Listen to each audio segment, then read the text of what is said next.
I'm here in London, the city that I grew up in and place I still call my home. But in late 2020, the newspapers were filled with the tragic news of Ella Deborah's coroner's report. Hey, has the video started? The sweet, smiling 9-year-old girl became the first and only person I'd ever heard of to have air pollution listed on her death certificate. When did air pollution get this bad? And what is the government doing to fix it?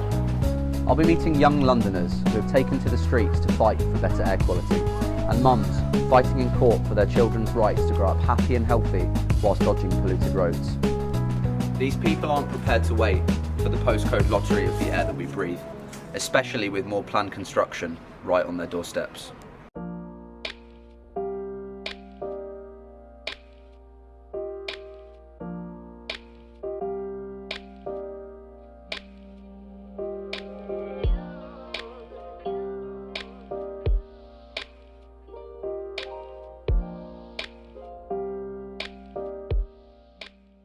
Looking at the government's website now, it says that air pollution is the biggest environmental risk to public health.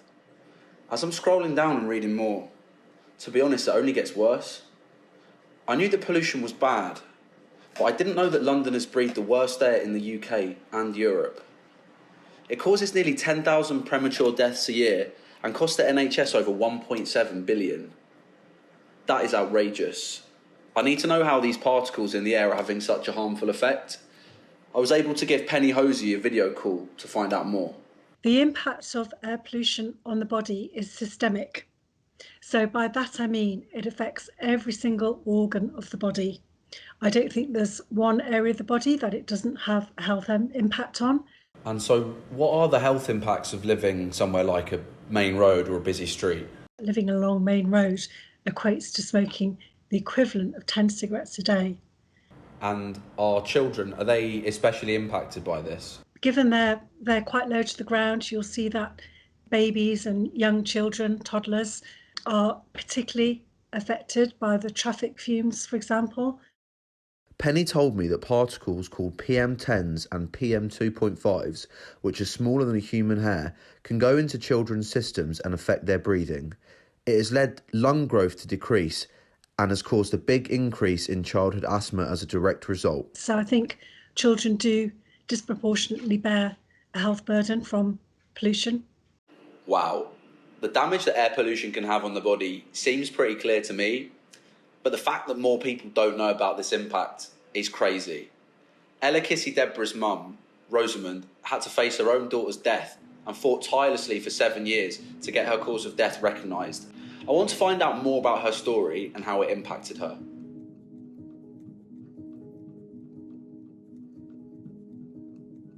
To date, as far as I am aware, my daughter, Ella Roberta, is the only person to have air pollution on her death certificate.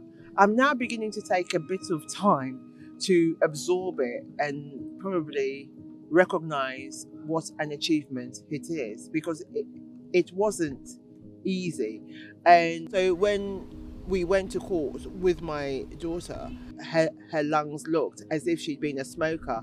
So what was really interesting is, on the surface, she looked okay, if I can say that. Like, if you saw her walking around, you wouldn't think. And I think I was even surprised. And it wasn't until they did a post-mortem did we see the real damage. As a reporter on Air Quality News, I wanted to know what Pippa Neal thinks the impact of Ella's death could be, and how the reporting on pollution has changed over time. I see reports every single day from across the world that are published, sort of highlighting the various different health impacts that air pollution has on us. Previously, this wasn't really something that was being covered all that much in mainstream media, and now, you see The Guardian, The Times, The Telegraph, all these mainstream publications kind of reporting on it weekly. It's things like Ella Deborah being the first person in the world to have air pollution on their death certificate that have really kind of pushed this topic to the forefront of conversations. It's no longer something that, because we can't see, we can ignore. The stats are there, and Ella is the unfortunate case study that enables us to kind of really see the human impact of air pollution. I don't see myself as a martyr or anything like that. Although what I will admit is I have paid, and my family have paid, an incredibly high price for sitting here talking to you now. And every now and then I do forget that. But yeah, we have paid the ultimate price, really. What she went through is a tragedy that no one would ever want to go through, but she's used her situation to kind of make a positive for people across the UK and across the world. While Rosamund may have got some sort of justice, Ella's death is not a one-off. Learning lessons from the coroner's report is now crucial in understanding how we can move forward. So out of the inquest, the coroner came up with a number of recommendations. The actual whole summary of what happened is there, and he read it out, which took him about an hour then. The coroner, Philip Barlow, published a report with actions to prevent future deaths. A key finding from this was that the government's limit on particulate matter needs to be brought down in line with World Health Organization levels. Earlier this year, 99% of London was over these WHO limits, and the UK has already been found in court to be systematically and persistently exceeding its own legal limits, which is double this amount. Another finding was the lack of awareness about the levels and impact that pollution can have. I think the Ella Roberta Kitty Deborah case highlighted the fact that healthcare professionals and doctors aren't being given enough information to be able to advise their patients. And in terms of the public, if the doctors and the healthcare professionals don't have enough information, how can the public be expected to have that same information and advice? There really needs to be a strong public health campaign advising people of the dangers. Increasingly though, young people are having to become the voice for this. With our climate and social justice coming into sharp focus with protesters around the world, young activists are increasing pressure to speed up the changes in society. But what drives people to campaign at a young age? I was able to meet with Choked Up, who are pushing for changes to the law and not just a hearts and mind campaign. What drives me to campaign? What drives me to campaign? If I don't do it, who will? This feeling that I have to and that there's no other option. I know that I am my own best advocate, and I want to be that voice for people who are like me, but also my little sister who has asthma and people within my community.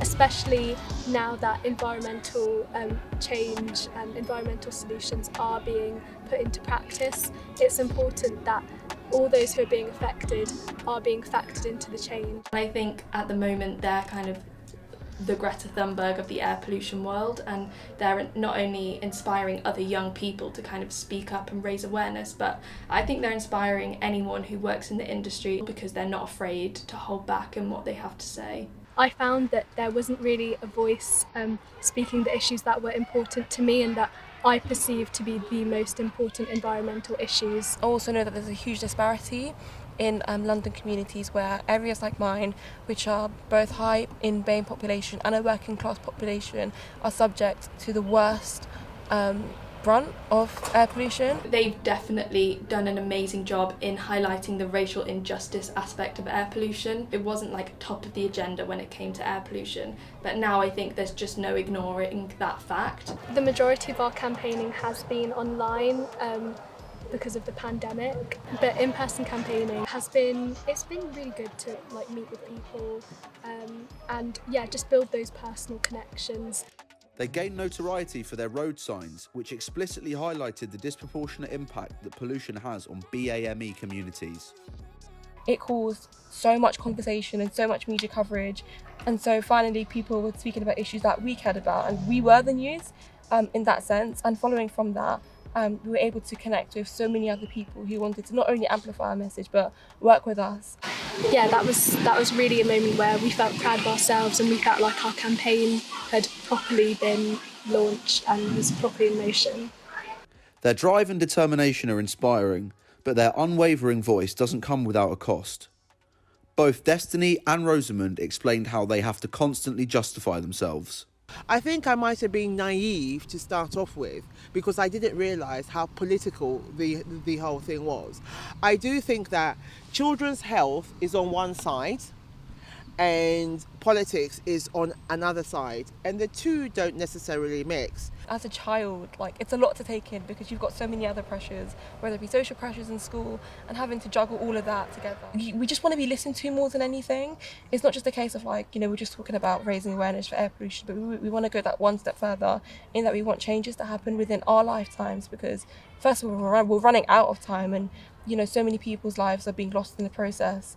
The climate crisis and institutional racism is two things that are on the tip of all of our tongues at the moment, and something that we're all kind of learning about and understanding. And the Choked Up have just done an amazing job in showing the connection between the two, and sort of highlighting that in order to solve the climate crisis and our environmental issues, we also need to kind of solve our perpetual institutional racism. Like, we have to explain things like environmental racism quite extensively, which in itself is quite emotionally taxing, because it's an experience that I have to live through every single day, and sort of having to break that down just so somebody else can empathise with how I feel can actually be quite a lot. No, I shouldn't have to justify myself. I actually went to court and I've proved that, so that has been and gone, really. I think the justification was before, and before I got my verdict, I was very careful. I used to say the words, air pollution might have contributed to my daughter's death, so I was very careful. I know that without the traffic where I live, my daughter would have still been here. Are there too many cars? Yes. The question is, who is giving up their car? Monitoring has become increasingly important to highlight the reality of pollution. To see the extent of the problem of air quality in their area of Catford, Destiny and Nieletti decided to use an air quality monitor on the busy road compared to side roads where they have to walk every day. Air pollution remains a rampant problem in our communities, but not many of us know the severity of the issue. These air pollution monitors in question, though, do the job in that they measure how bad air pollution is. Knowing the real levels of air pollution in local communities will help them grasp the severity of the issue and demand proper action. When people monitor it, is to let the public know what they're breathing in. Although monitoring is more common now, when Ella Kesey-Deborah died, Rosamond didn't know that pollution levels were high in their area. In a 28-month period, Ella was admitted to hospital 28 times, which corresponded to spikes in air pollution. At that time, pollution was up to 6 times the legal limit set in the UK. So we're currently by Catford Bridge Station, which is home to extremely high levels of air pollution and surrounded by many vulnerable communities. And as you can see, there's already so much traffic. One of our biggest concerns is the fact that, our parents, carers, teachers are constantly having to, commute around areas like these.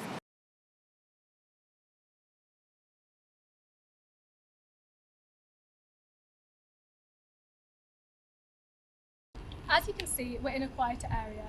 It is quieter areas like these that tend to be more affluent and thus possess the cars that contribute most to air pollution. This is unfair, as it means that more vulnerable communities that live closer to these busy roads must bear the burden of air pollution and the terrible health effects that carries with it. Within this area is a school street. Now, school streets recognise the fact that air pollution is a rampant problem in our nation's children, but what it fails to acknowledge at the same time is the fact that air pollution is a 24/7 issue. Look, air pollution doesn't just affect my daughter. We live off the south centre. So do tens and thousands of other people. Air pollution is leading to more severe asthma attacks. So if the air pollution wasn't there, then you wouldn't have as many children suffering from asthma. So air pollution started her asthma, and it was also responsible for the asthma attack at the end. And it's quite telling that during lockdown, no child died from asthma, and that shows the extent of how asthma and air quality are interlinked. The clear link between air pollution and asthma is a harsh reality for families across London and the UK. With children especially being affected, I spoke to Ruth about how she cares for her 5-year-old son with severe asthma.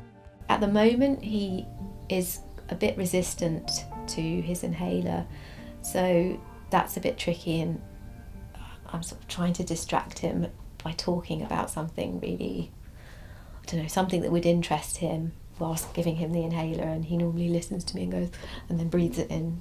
When his breathing difficulties started, the hospital gave us the inhaler to take home, and I think it was about the third or the fourth admission he had, they said, okay, you need to start him on a daily inhaler every morning and evening, as well as giving him this reliever inhaler when it's bad.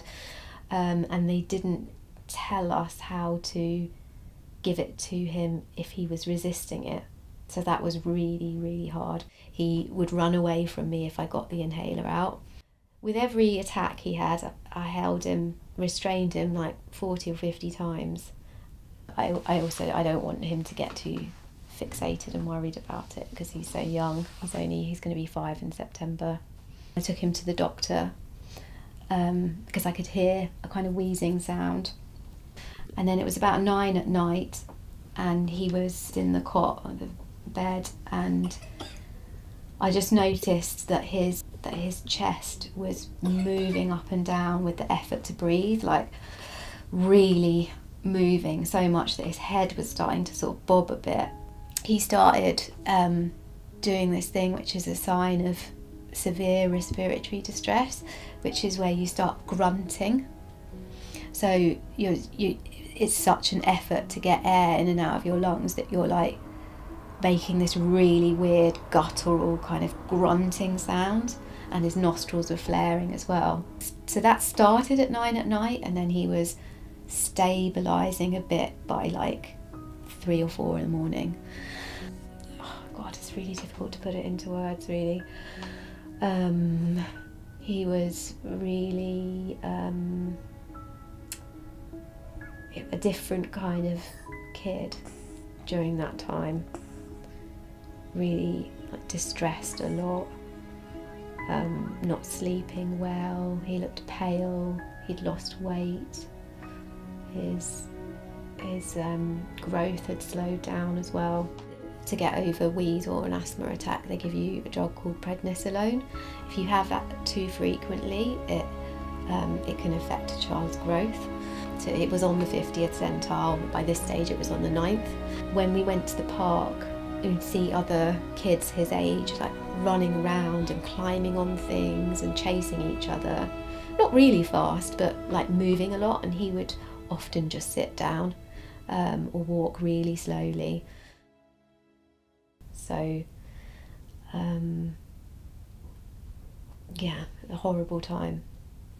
There can only be an improvement from here. I'm hopeful about the future, cautiously optimistic. And I hope that he lives in an environment that doesn't exacerbate respiratory problems.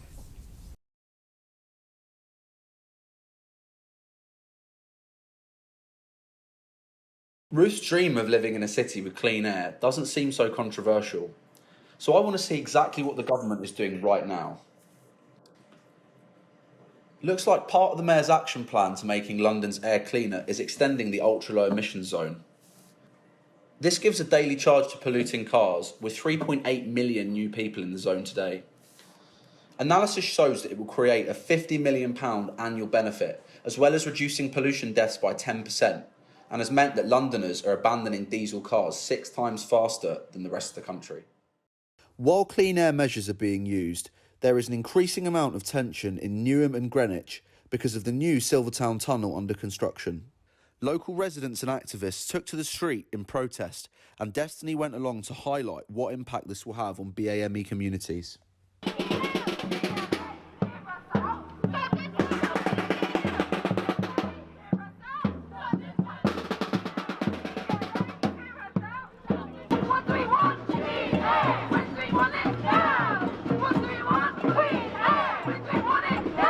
Well, it's a campaign, a cross-party campaign that's trying to stop a new road tunnel with HGV lanes between Greenwich Peninsula and Newham.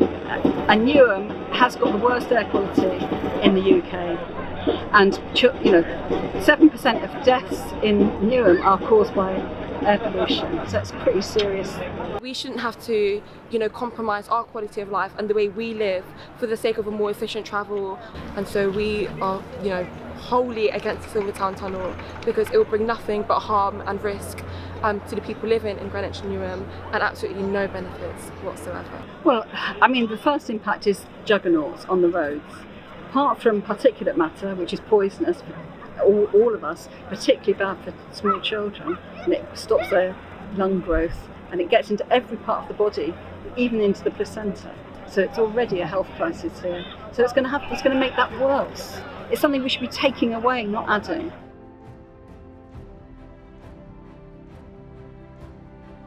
Like these really emphasise the fact that they're so community-led, and the fact that it's the people that it's the people that are actually hurting, and it's the people that are standing against the Silvertown Tunnel, and it sort of mobilises you even more. And I was just in absolute awe of what every single person stood for, and I couldn't be happier that this whole thing even occurred in the first place. This is the year of COP26.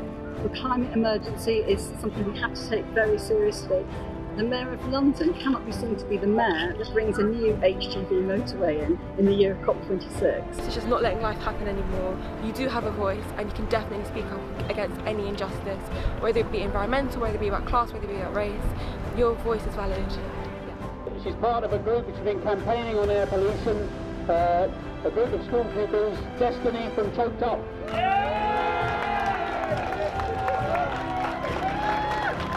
And protect black and brown lives in female laws because we shared that love. With placards saying, let Greenwich breathe and trees much on. And that's where I feel the true Greenwich. A borough I know which is rich in community spirit and one reluctant to let forces beyond their control govern their home. I want to express my deepest feelings of solidarity towards my Greenwich friends and residents, and together we will not let them come our way. With enough pressure, we can get the Silvertown Tunnel scrapped.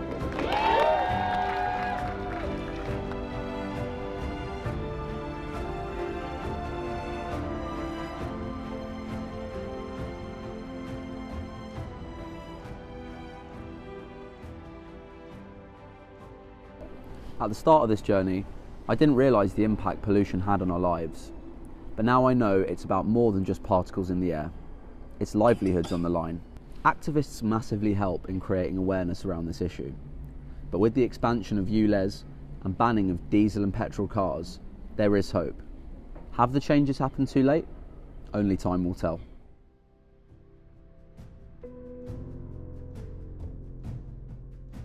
Here lies the lives once alive, but have now fallen to form names carved in graves, too soon to the time they were meant to leave, lives written off by the sickest irony, the toxic air we currently breathe. Heavy is the heart that lies within the communities that continue to pay for the crime they ultimately didn't commit.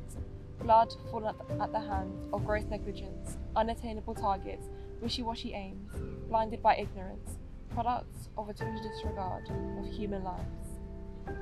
Caught up with commuters, we're simply people needing to work to feed and to clothe and to care for our families. We should not be weighted with the burden of compromise, the compromise that is, of how we live, our health, the quality of air we breathe, and to the extreme, our life expectancies, all of which fall short of its true potential.